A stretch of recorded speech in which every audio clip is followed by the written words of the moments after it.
servicio sufrido. Y quiero que puedas estar meditando sobre él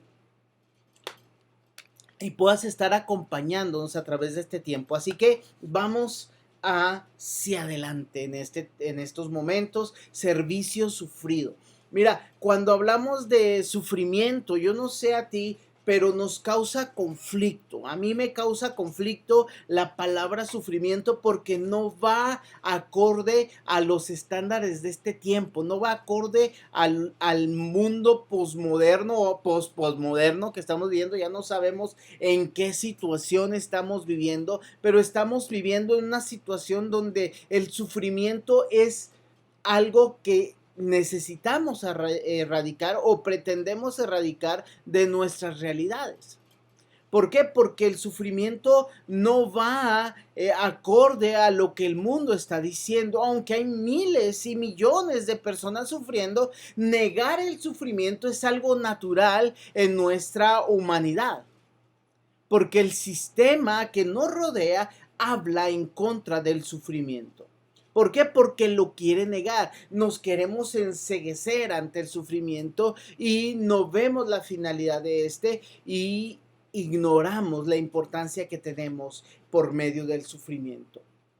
Pero quiero que estemos meditando y vamos a meditar acerca de Jesús, las profecías de Jesús, Jesús y la iglesia trabajando en Jesús en el sufrimiento y cómo son ejemplo para el servicio que tenemos que dar, servicio sufrido, un servicio que se entrega. Y quiero que veamos tres cosas. Número uno, veamos sobre el siervo sufriente. Isaías menciona esto, el siervo sufriente.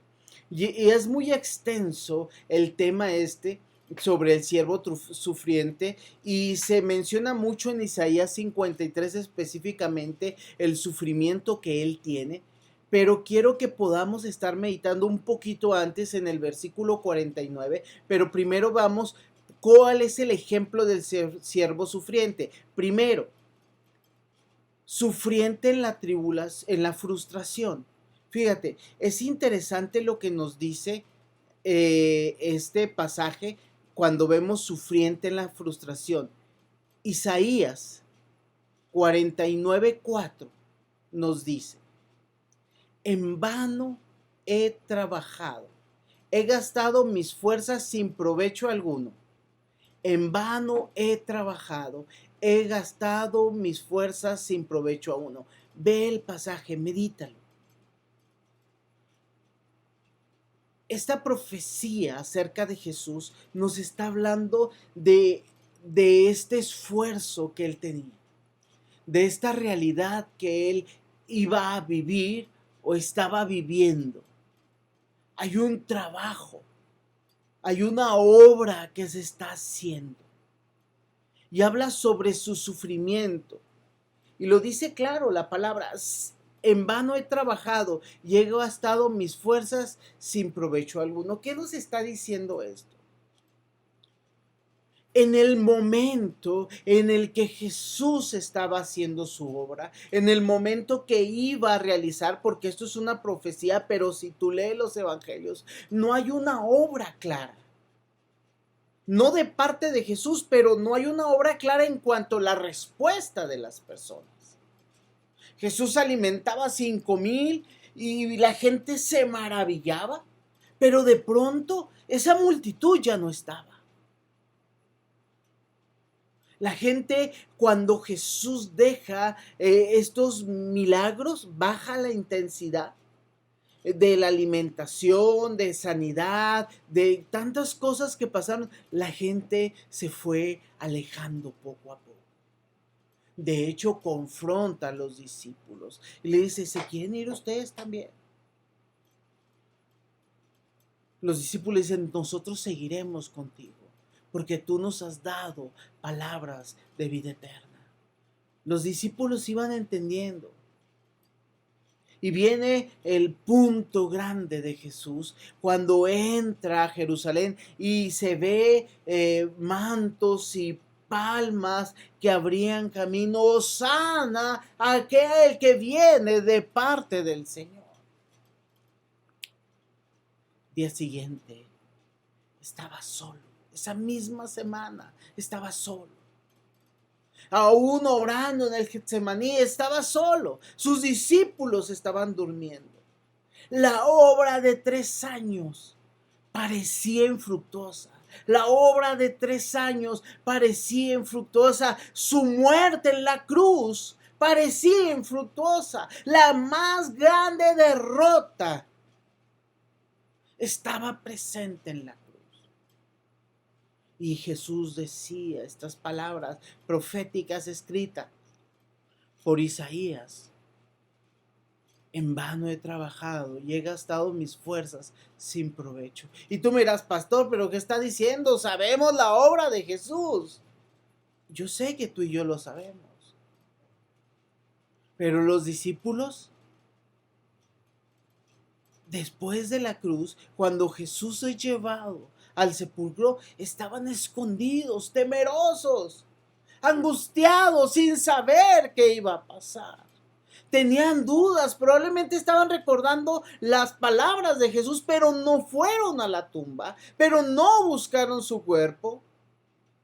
Aún las mujeres hermosas que fueron a ungir el cuerpo del Señor, a prepararlo, no esperaban ver a Jesús resucitado.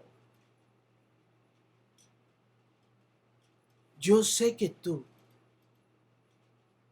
muchas veces trabajas, muchas veces te esfuerzas y no ves un fruto.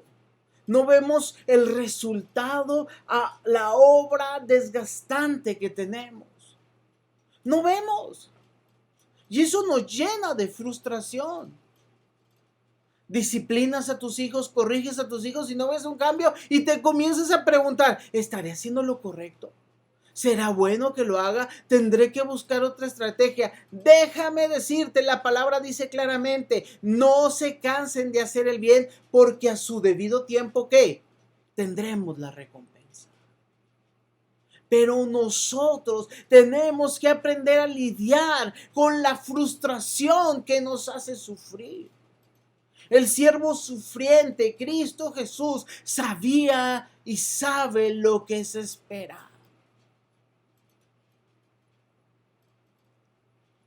La promesa de su venida, la promesa de su entrega en la cruz estaba desde el principio, desde Génesis 3:15. La vemos en los evangelios, pero su victoria consumada está en el final. La leemos en Apocalipsis. Eso nos trae frustración a nosotros. Dios lo ve todo y Él sabía lo que vendría, pero sabría lo frustrante que era estar sin lograr aparentemente nada, sin que los números nos favorezcan, sin que lo que vemos en nuestras cuentas, lo que vemos en nuestra tarjeta de ahorro, lo que vemos en nuestra alacena, lo que vemos no tenga un fruto. Él entiende la frustración. Pero tú y yo tenemos que atrevernos como siervos de Dios también a sufrir en medio de la frustración. Porque Dios hará su obra. El siervo sufriente también nos enseña a ser sufrientes en la recompensa. Sufriente en la recompensa. Continuamos ahí en Isaías 49:4. Dice así: pero mi justicia está en manos ¿de quién? Del Señor. Mi justicia está en manos del Señor. Y fíjate lo que dice enseguida: mi recompensa está con Dios. Mi recompensa está con Dios. Nuestra recompensa está con Dios. ¿Por qué te digo sufriente en la recompensa? Porque dice, mi justicia está en manos de Dios. No la puedo llevar a cabo. Todos queremos justicia, todos queremos decir, quiero una respuesta a mi caso inmediatamente. Pero lo que el Señor está diciendo es, tienes que esperar, porque yo tengo tu recompensa. Hemos meditado y lo hemos mencionado este pasaje del obrero que usa sus dones. Y dice, buen siervo y fiel, sobre poco has sido fiel, sobre mucho te pondré. Nuestra promesa de recompensa no es inmediata. Tenemos muchas recompensas inmediatas, tenemos mucho tiempo para disfrutar, pero nos cuesta esperar. Queremos respuestas ya. Vivimos en la época de la inmediatez, del placer para el hoy. No importa lo que pase mañana. No importa lo que suceda mañana. Lo que me importa es disfrutar hoy. Eso nos lleva a pecado. Eso nos lleva a experiencias que desagradan a Dios y nos dañan en un futuro. Puedo gozar hoy, me la puedo pasar hoy muy bien. Y decimos, es que me la pasé padre. Pero el siguiente día decimos, ay Dios, ¿qué hice? Si me descubren, si lo saben. Y luego terminamos diciendo, pues es que me lo merezco, es que todos lo hacen. Pero la recompensa es futura. Tenemos que aprender a vivir una realidad que va en contra. Pero la recompensa del Señor vendrá a su tiempo. Esto es incongruente al mundo en que vivimos. Esto la gente no lo cree, no lo entiende. Nosotros nos cuesta entenderlo, pero tenemos que tener claridad en que lo que importa es la recompensa que viene de la mano del Señor. Tú y yo tenemos que aprender a sufrir en espera de nuestra recompensa. Dios no nos ha dejado de bendecir. Dios no ha dejado a proveer a nuestras vidas y oramos que esto siga. Pero sabemos que su bendición vendrá. Porque Él no tarda. Y Él está ahí velando por nosotros. El servicio sufrido habla de este siervo sufriente. Pero el servicio sufrido también nos habla del siervo que muere. El siervo que muere. Entendemos en Jesús la entrega que Él tiene. Y Jesús nos lo dice claramente. Él va a morir. Y lo repite a sus discípulos una y otra vez. Si tú puedes leer los evangelios, aunque los discípulos y todos se sorprenden de que haya muerto, Jesús lo dijo antes. Jesús lo estuvo repitiendo. Por eso lo escriben los evangelistas, por eso lo escriben los discípulos, por eso lo escriben los autores de los evangelios.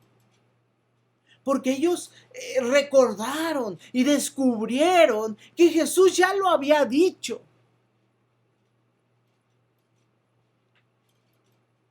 No, los evangelios no se escribieron redactando y Jesús hizo esto hoy. No estaban escribiendo un diario de campo. No estaban redactando todo lo que Jesús estaba haciendo. Tiempo después, ellos recordaron lo que Jesús había dicho y habían repetido. Ellos lo platicaban, la gente lo platicaba, la gente piensa, es que Jesús no es real porque esto fue algo que se comunicaron. El lenguaje oral, la transmisión oral de las enseñanzas era algo común en esa época y los judíos eran expertos en esto. Pero Jesús estaba actuando y esto vino a sus corazones. Y Jesús dice y nos da la enseñanza de para qué es su muerte. El siervo que muere primero, muere para dar fruto. Muere para dar fruto. Tenemos que entender que morir es un sufrimiento. Un sufrimiento por el cual no queremos pasar. Todos estamos renuentes a la muerte. Porque la muerte no es agradable. La muerte nos causa dolor, ya sea que seamos los que muramos o sobre todo cuando alguien que amamos ha partido. Eso causa dolor. Pero Jesús está enseñando algo sobre la muerte y una muerte que es necesaria en nuestras vidas. Fíjate lo que dice Juan capítulo 12, versículo 24. Ciertamente les aseguro que si el grano de trigo no cae a tierra y muere, se queda solo. Porque si muere, produce mucho fruto. Porque si muere, produce mucho fruto. Si el grano de trigo no cae en tierra y muere, se queda solo.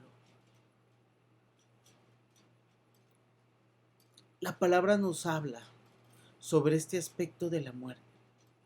Jesús literalmente murió y su muerte nos da fruto, nos trae salvación.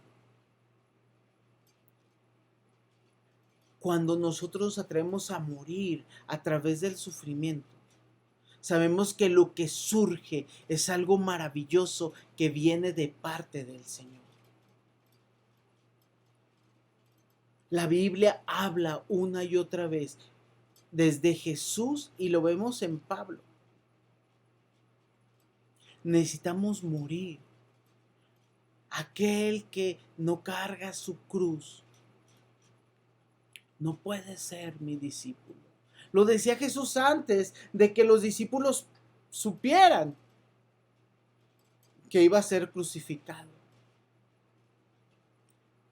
Desde antes hablaba de la cruz y de que nosotros tendríamos que vivir la cruz. La cruz es sufrimiento, la cruz es muerte, la muerte a nuestro yo y resurrección a la nueva vida. Pero morir a ti es algo doloroso. Pero si no te atreves a morir a ti, no hay fruto. Muchos piensan que la madurez viene con los años. Y no todas las personas que pasan los años sobre ellas han madurado. Porque la madurez viene a través del morir a ti mismo y vivir para dar fruto al Señor, para dar fruto hacia los demás. Si no muere el grano cuando es echado a la tierra, muere. Porque si tú lo conoces, ya no es más un grano. Se rompe y brota nueva vida. Jesús conocía esto perfectamente. Y él les decía a los discípulos, yo voy a morir para dar fruto, pero ustedes también tienen que morir. Gálatas dice perfectamente, porque ya no vivo yo, mas vive Cristo en mí.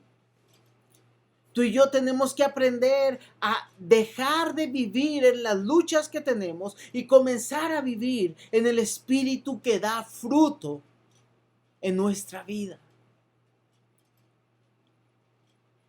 Porque si estamos sufriendo y batallando, no es porque el Espíritu Santo no esté en nosotros, pero nuestra actitud sí cambia porque el Espíritu está en nosotros. Porque el Espíritu Santo va a dejar de ver, va a mostrar su fruto en nuestras vidas, va a mostrar su obra en nuestras vidas y va a haber fruto en medio del sufrimiento. Jesús sabía que había que morir. Y Jesús sabía que había que morir para atraer. Muerte para atraer. Y este es otro punto, un subpunto. Jesús sabe que la muerte es para atraer. Y si nos fijamos en Juan 12:32, dice, y cuando yo sea levantado de la tierra, atraeré a todos hacia mí. Y cuando yo sea levantado de la tierra, traeré a todos hacia mí. Jesús está diciendo, mi muerte es para que los que vengan a mí tengan vida. La obra de Jesús en su enseñanza, el ministerio de Jesús aquí en la tierra durante 3 años fue importante. Pero su muerte en la cruz es indispensable. Porque eso es lo que nos atrae hacia Él. Cuando se ha levantado. Esto nos habla cuando se ha levantado en la cruz, porque el hecho de la cruz es lo que nos atrae hacia Él. La resurrección es importante, porque dice la palabra, si no fuera por la resurrección, en vano sería nuestra fe. Porque la resurrección confirma lo de la cruz, pero la cruz es lo crucial en nuestras vidas. Lo que sucede en la cruz es lo impactante a la realidad que tenemos tú y yo. Y Jesús sabe que la cruz es lo que atrae. Y cuando tú y yo vivimos en la cruz, cuando tú y yo vamos y nos crucificamos en la cruz y morimos y sufrimos en la cruz, atraemos a otros. Atraemos a otros. El cristiano no es sufrido que dice, ay, cómo la paso mal, ay, qué difícil es la vida cristiana, ay, es que en mi iglesia me regañan, ay, es que no me dejan hacer esto mis papás, ay, es que es tan difícil, ay, no, el cristiano que vive la cruz se goza en esto, diciendo, esto lo entrego. Cristo Jesús sabía que su sacrificio en la cruz iba a traer gloria no solo para Él, sino para todos los que Él atrajera. Porque en la cruz hay salvación, porque en la cruz hay vida eterna.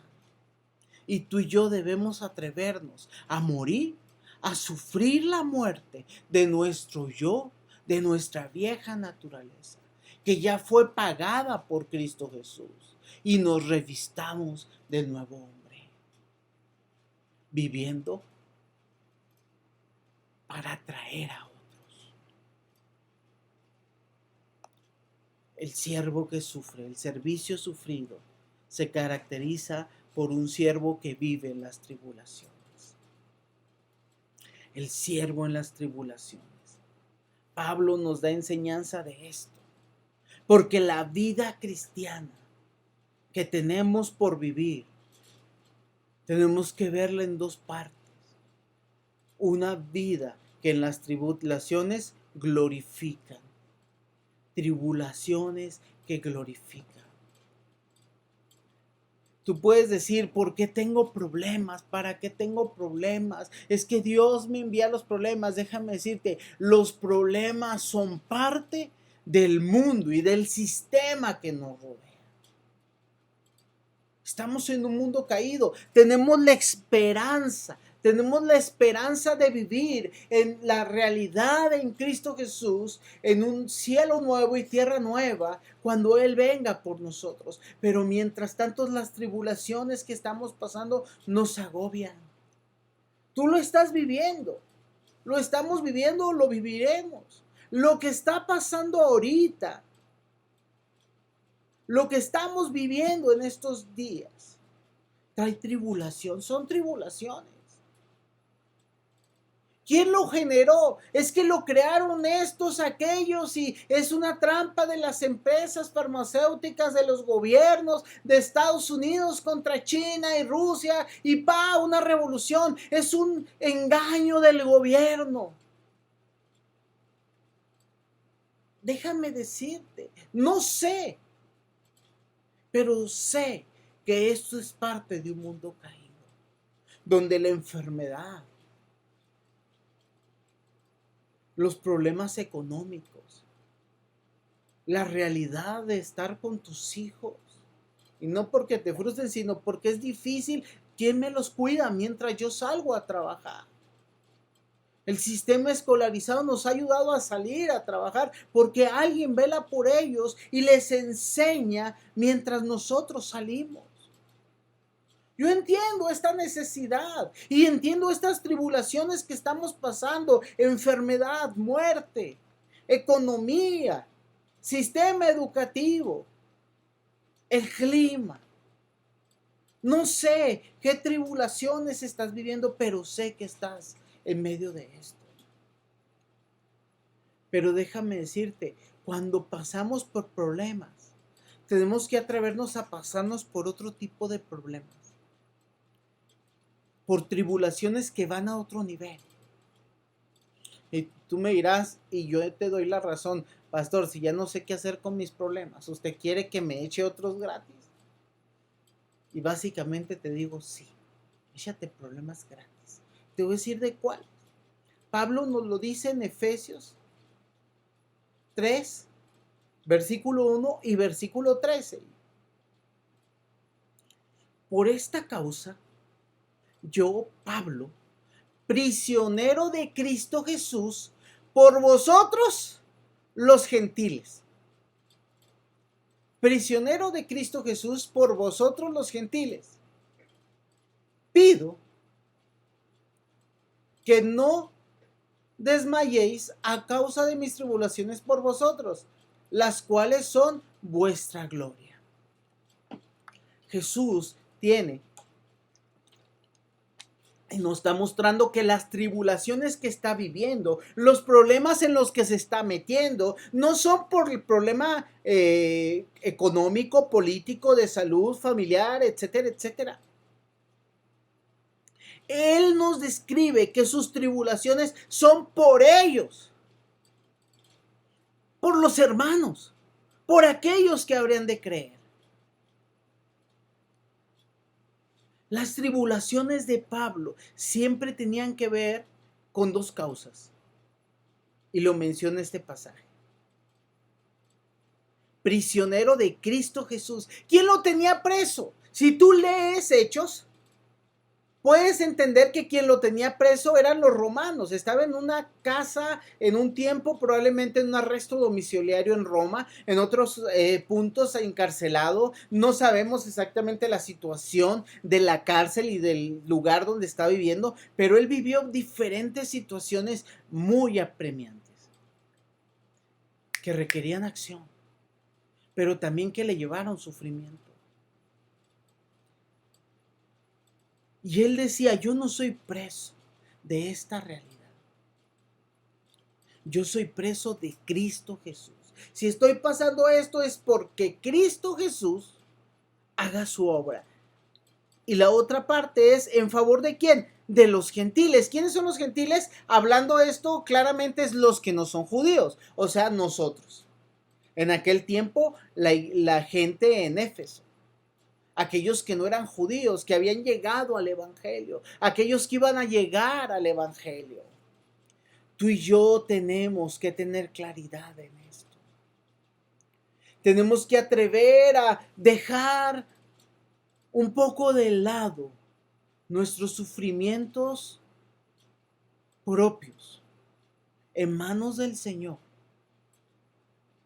Sí, por eso dice la palabra, venid a mí todos los que estéis cargados y cansados, y yo los haré descansar.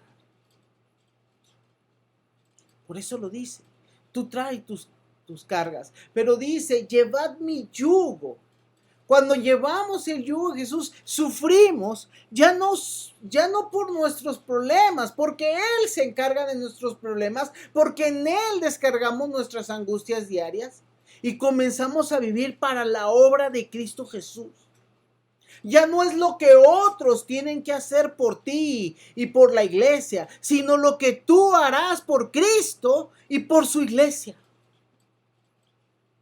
¿Qué vas a hacer tú por Cristo y su iglesia que requiere que pases por tribulaciones, que requiere que sufras y que te entregues por Él en favor de otros? ¿Sabes cuál es el problema que tenemos ahorita? Que no queremos sufrir, ni siquiera por lo nuestro. No queremos sufrir por lo que estamos pasando. Esa es la primera razón que yo estoy convencido que la gente dice que no existe o que no está pasando lo que está pasando. Porque la gente quiere negarse y al decir no es real, entonces yo no voy a pasar por eso. Si yo no creo eso, no me va a pasar. Eso es un pensamiento lógico. No lo creo, no me va a pasar. Esto es la realidad que está viviendo. Es una incredulidad porque es la incredulidad del bebé. ¿Sí? Tú has visto el bebé que cierra sus ojitos y si tú se tapa sus ojos y no te ve. Y luego, y hasta bromeamos con eso en esa película y esa escena que dice, ¿dónde está bebé? Porque en ese aspecto negamos la realidad y nos negamos el sufrimiento. En vez de descansar en Jesús, vivimos afanados en resolver esto porque creemos que vamos a llegar a un estado de bienestar. Estoy sufriendo, pero voy a llegar a un estado de bienestar. Estoy ahorrando para un momento ya no batallar, ya no sufrir. Estoy haciendo esto con mis hijos para que ya estén bien, para que ya no batallemos. Estoy haciendo esto y esto para estar bien en un futuro. Y todo lo que hacemos es para un falso estado de bienestar. Porque tenemos metas. Déjame decirte, no hay un estado de bienestar. Hay un estado en Cristo Jesús. Y cuando sufrimos, como lo dice Pablo, no sufrimos por nosotros, sino sufrimos en favor de Cristo, viviendo nuestras tribulaciones en favor de aquellos que necesitan conocer su palabra.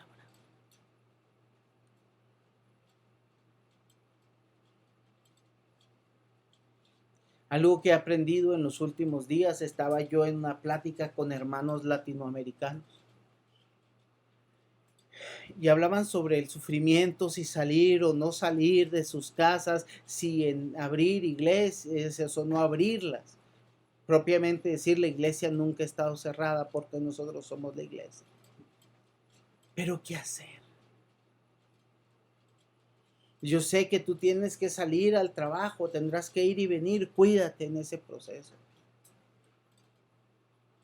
Pero nuestra mayor meta de salir debe ser en favor de otros.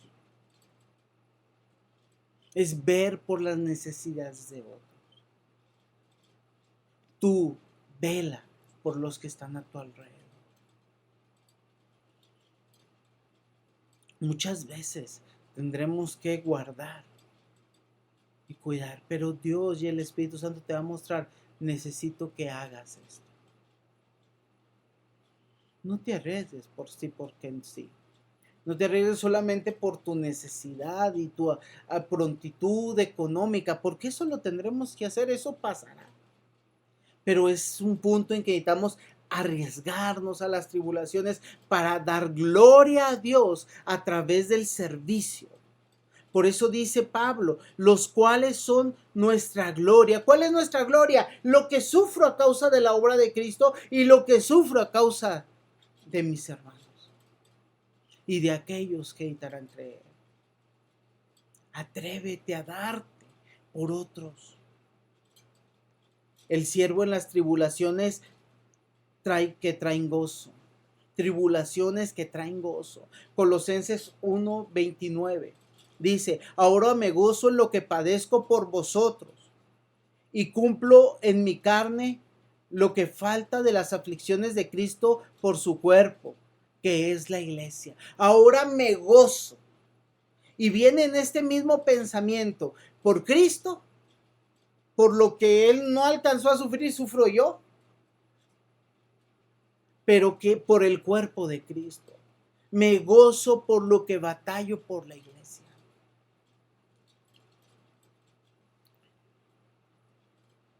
Nos gusta la iglesia en la que nos pasamos bien y no la sabemos pasar bien, ¿verdad?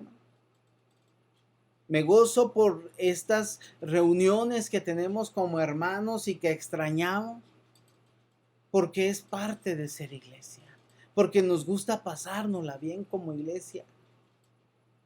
Pero Dios quiere que demos un paso más, que nos gocemos en aún hacer la obra y servir a Dios, porque eso nos llevará con problemas, eso nos llevará a sacrificio, eso nos llevará a dar un extra en nuestro tiempo, en nuestro esfuerzo, en nuestra economía, en todo, dar un extra por la iglesia.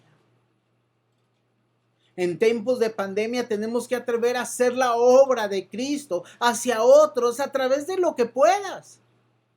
Pero da un extra. porque eso te traerá gozo del Señor. El siervo en las tribulaciones entiende que estas son por amor. Tribulaciones por amor.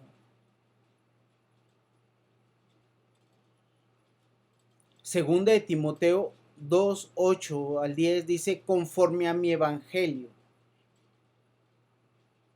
en el cual sufro penalidades. Por tanto, todo lo soporto por amor a los escogidos, para que ellos también obtengan la salvación que es en Cristo Jesús con gloria eterna. Todo lo soporto por amor a los escogidos, por amor de los escogidos. Tú y yo tenemos que atrevernos a amar. Amar nos cuesta. Es someternos al Espíritu Santo para que nos permita vivir en este amor. Es una lucha, pero es una realidad que necesitamos vivir. Dice, sufro penalidades y lo soporto por amor. ¿Cuál es nuestra motivación? El amor.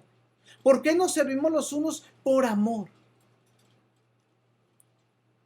Nosotros no tenemos que quedar bien los unos con los otros. Nosotros no tenemos que dar una buena impresión los unos a los otros. Nosotros tenemos que atrevernos a amar y eso implica sacrificio, eso nos implica tribulaciones, eso nos implicará problemas en los cuales nos meteremos, pero necesitamos estar viendo que nuestra vida necesita entregarse por amor. Y Pablo nos lo describe. Jesús nos muestra a través de su vida de que el sufrimiento es parte de nuestra realidad. Es parte del mundo en que vivimos caído, pero si lo vemos en estos pasajes, es parte de la vida que tenemos en Cristo. Es el yugo que tenemos que vivir en Cristo Jesús. Y esta carga es más ligera. Muchos renuncian a decir, yo no quiero batallar por la obra de Cristo porque ya tengo suficientes problemas en mi día a día para aún hacer la obra de Dios. Tengo demasiadas preocupaciones, demasiadas ocupaciones, demasiados problemas para dejarlas de lado por Cristo. Y literalmente lo decimos. Pero el siervo sufrido, el servicio sufrido, nos tiene que llevar a dejar nuestras cargas en Cristo Jesús y a tomar su yugo. Por eso dice, traigan sobre mí y tomen mi yugo, porque esta es la nueva realidad que tenemos.